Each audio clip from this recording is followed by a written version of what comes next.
Hello, everyone. How you doing? And you're very welcome to this week's the Rugby World Cup preview with myself, Aidan Raftery, and of course, as always, the legend that is Peter Bracken. Hello, Peter. How are you?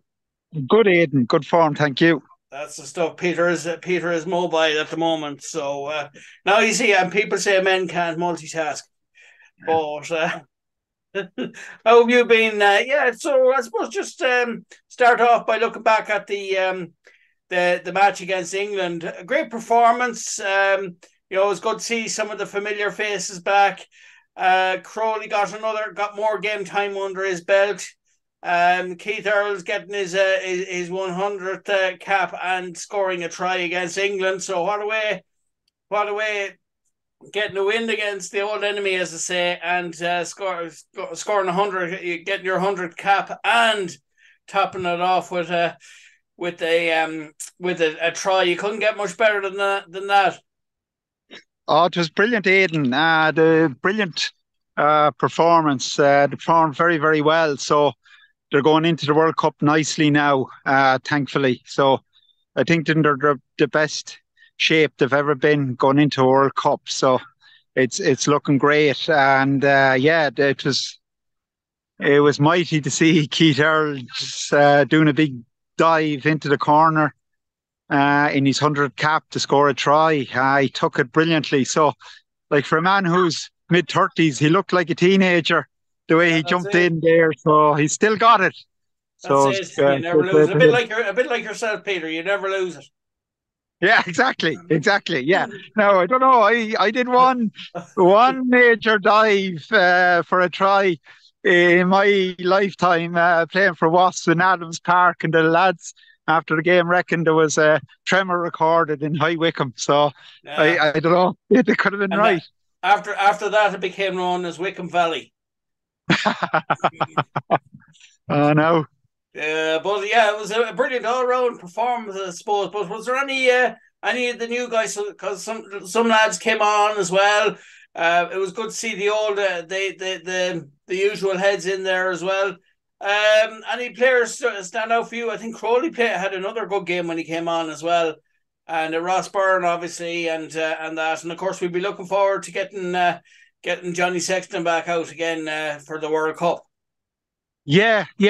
No, Crowley and Byrne did play well. It was good to see Ross Byrne getting good game time. He's been a little overshadowed, like in the build up to this, but he did, and Crowley's been going well. But no, it was good. It was good to see him um, out there and playing well. And yeah, all the usual names performed too. That first try really when uh, O'Mahony, got a gap through and gave it on to Bundy, and so like a lot of the more established players are playing well as well. So yeah, it's getting exciting now, Aidan. That's it. And I suppose with Crawley, I know I keep banging on about him and all that, but the one good thing about him is he's a good player. He's been playing very well, but he also has youth on his side as well. Oh, he has. Yeah, look, he'll have a couple of World Cups in him. I think if he doesn't make this one, he'll definitely make the next one, or a few maybe in the future. So again, he'll want to get on the plane, as they say. But um, he's done very well, and he's put his mark down. So uh, let's see what Eddie Farrell picks. It could go anyway. Yeah, Frawley played well there at 10 the game before, so you never know.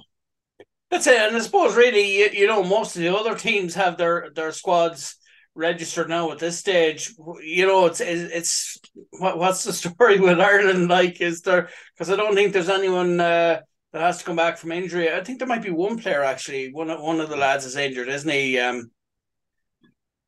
For Ireland, but Well, yeah, he might be you back. Dan Sheehan, yeah, Yeah, they're waiting to see whether he gets. He picked up an injury like in the England game, and he's a brilliant player. He's a world class hooker. So we'll it'll be a shame if he can't make it for him, as yeah, well as the team itself. But I think there's an absolute deadline, and Ireland are probably waiting till the absolute deadline to make sure.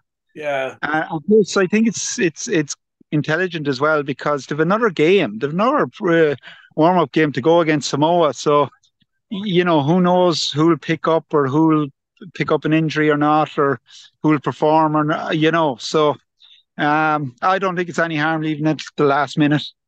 Yeah, that's it. And I suppose it's kind of done at times as well. But I suppose for Jack Sheehan as well, like, if he is on that plane and in the starting 15 come the World Cup against the first game, I think it's Romania. What does he bring to the table? And obviously the other way around, then if he's not, if he's injured and he can't fly to the World Cup.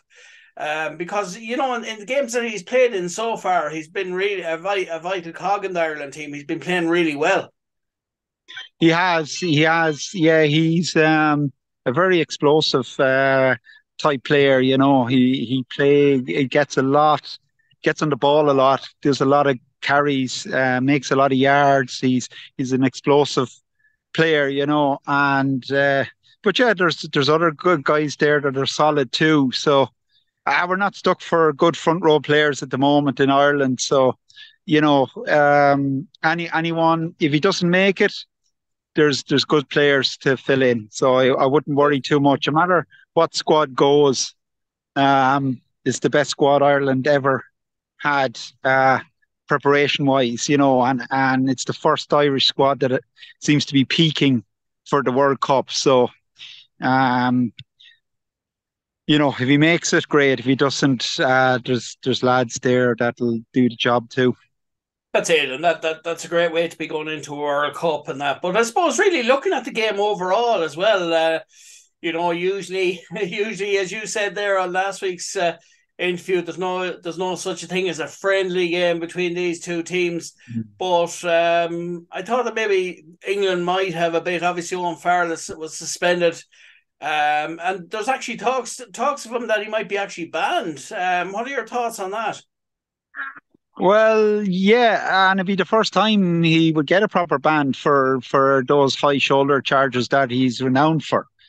So he's gotten away with those, about 4 or 5 of them, major ones through his career. So I think there's quite a bit of pressure from the public to give him some sort of give him a ban to stop it, because he just keeps repeating it. And I suppose until you get, if you never get any kind of comeuppance for your actions, you'll keep doing it. So they don't want that to happen in the World Cup and have to ban him in the World Cup. So maybe to give him a match or two, and he'll still make the squad and maybe miss first or second.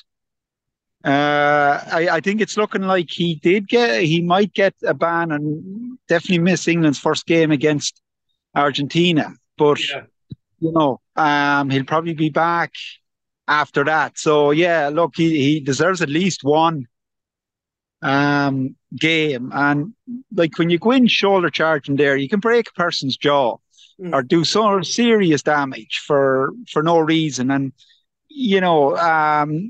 even if he gets a ban, he missed a couple of games, but that player's out for a year, can't eat, drinking, eating through a straw, so that's unwarranted, and that's why there's tackle rules, and World Rugby have been very much changing the rules in the tackle, and at amateur level now, there'll be no high tackles tolerated, and they're trying to get people to tackle lower for safety reasons. So, he deserves a ban. Giving him a ban too will be a warning to other players that maybe play the game on the edge as well. That maybe, look, you might have got away with it in the past, but this is what will happen if you try it. Like, so it's in a way it's sending out a warning to other players that kind of play that way as well, playing on the edge.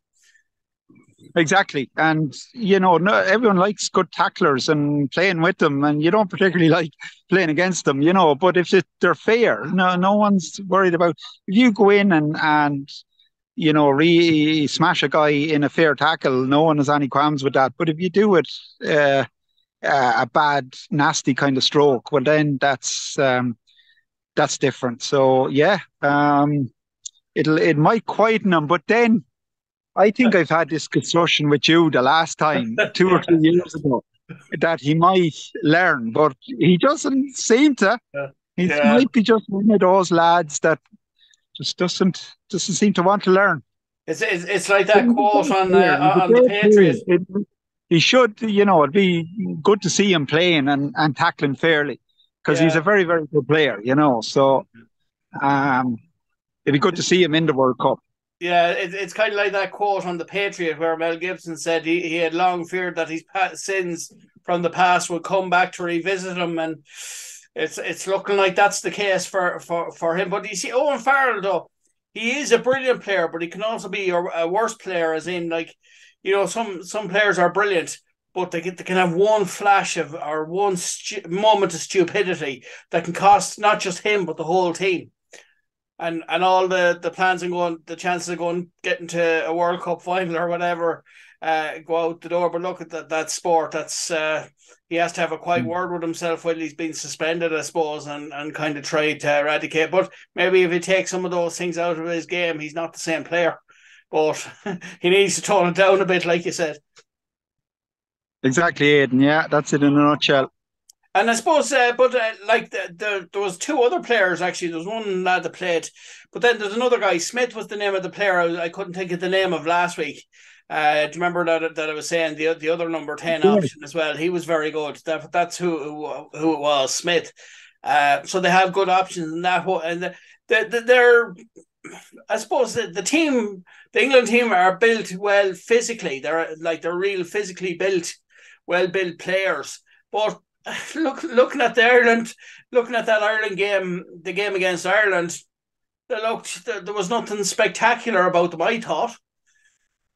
yeah. Well, it just goes to show how good Ireland are and how Yeah, physically prepared they are. The whole strength and conditioning side of things. Ireland are as big as strong as any team now, and more mobile and definitely more skillful than the vast majority of teams. So, they have that. They're strong in all areas. Like England have big, huge men. South Africa have big, huge men. France have big, huge men. So, but Ireland have learned to play against those kind of teams. You move them around and this and that. So, we can play any style if it has to be, big and tough up front. We can do that, but also if it's to be flashy and fast, we can play that game as well. So a lot to be said for the fitness and the strength and conditioning side of things with the IRFU and with all the provinces as well. Oh yeah, look, lads are fit and they're lean. They mightn't be as heavy, but they're probably leaner. They're not carrying any it's weight. So muscle. Muscle yeah, counts nowadays more than yeah. And I suppose really, when you see how fit and lean and how I suppose the specimens of men that they are.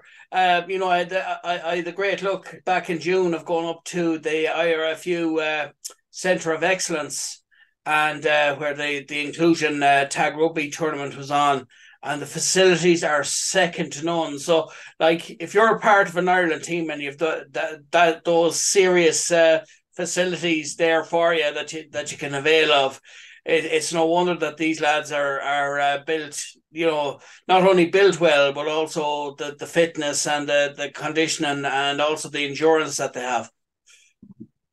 oh yeah. And oh look, it's a great facility, and it certainly, I'm sure helped. Well, it definitely helps when the weather is bad. Training inside, and we're probably up there with the best in the world now with facilities. The IRFU, which is great. So Yeah. we at least we have a chance. But it can have all the facilities in the world, but you need the players and the coach and the fitness guys to make it work. And lads have to put in the work to do it. Like, you can all have all the great gyms in the world, but if you go in and swan around and do Mickey Mouse kind of training, well, then you're not going to get anywhere. So Yeah. the lads have obviously trained hard, and yeah, they're looking fit for That's it. this World Cup. That's it. And I suppose looking ahead now, they've one more. These players have one more chance to, I suppose, to play their way into Andy Farrell's thoughts, and that is a match against Samoa as well. Now they're going to be that's an interesting team to play because they can be they're physically well built as well, and they're not a bad team either. But with the way that Ireland are performing, they should be another win for Ireland. But you never know. But with the players that Ireland have, and I suppose the flexibility and the options that they have, it'll be no problem. Yeah, no, he should take a win there. And it'll give other lads some more game time. I think everyone has got game time now that Andy Farrell is considering. So, apart from Johnny Sexton or whatever, but he'll be on the team sheet anyway. That's for sure. But yes, more always physical. And the Polynesian lads, they're just big, huge men, and but they have great skills and they've great rugby attitude. They love playing stylish rugby, if they're allowed to. So it'll be interesting. They'll be one of the more interesting teams coming to World Cup. Like Samoa can do anything, they got to a semi-final.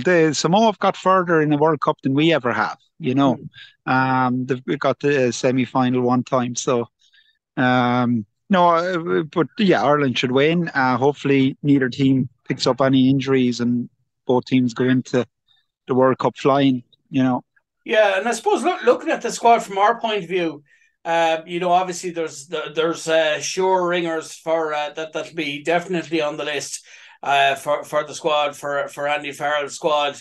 But I suppose Keith Earls, it'd be lovely to see him going.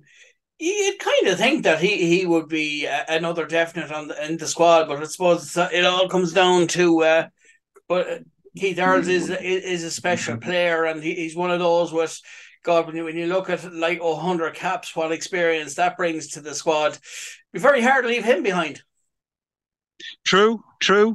And he took his opportunity at the weekend. I kind of said last week that he might not make it, and as good as he was and as good as he is, and 100 caps and all that, and it's kind of a small bit heartbreaking, but I still think he might not make it. Now he might, and I hope he does. But like James Lowe and Mac Hansen and these lads are kind of well ahead. They're definitely on the plane. But Earls in the past as well. He's played in several positions too. He's played fullback and in the centre in his time. So he can cover positions as well. So. That could be the trump card from that would get him on the plane if he does get on the plane. Yeah, and a World Cup is for experienced players, and the 100 camps is he'll be one of the more himself and Johnny be the two most experienced players there. So maybe just the experience as well. What you're going to get from Keith Earls when he steps on the pitch in the World Cup. So. That could count a lot, and been years and years now with the squad, and he probably brings a lot of character and a lot of kind of leadership as well, which is important as well. A World Cup's not for testing lads, as it's for getting the best lads out there and playing and trying to win. So let's see. Yeah, I hope he does. I hope Keith Earls gets the call and goes to the World Cup. And of course, another player as well that I think I might have mentioned last week is Conor Murray. What are your thoughts on him? Because I don't know, I haven't heard that much of him. Is it like what's the story with him in the squad? Well, I think Conor all his career with Ireland he's been the first choice, no matter what. Whether he's been playing well or playing bad or playing anywhere in between, he's always got picked. So I don't think that's going to change. I think he's sped up I think he's just playing as well as ever. I don't think he's as good a player as he's made out to be. throughout his career. But then he's a scrum half, so I was a prop. What would I know? So I'm sure he's a good man in the squad and all the rest as well. So I think Gibson Park is the best scrum half we have, but I still think it's good options. Yeah, we have options. So listen, thanks very much for taking the time out to do World Cup preview part 2 with us, and we look forward to maybe next week. What we'll do is we'll have a look back at the game against Samoa or whatever, and we'll have a look forward to the Romania game, which is the first pool game or the first group game in the World Cup. So we'll talk to you about that next week. Great stuff, Aidan. Have a good evening. Same to yourself. Okay. Thanks very much, Peter. And that was Peter Bracken, former Connacht, Munster, Wasps, and Bristol player and former Ireland international. And we'll be talking to him again next week.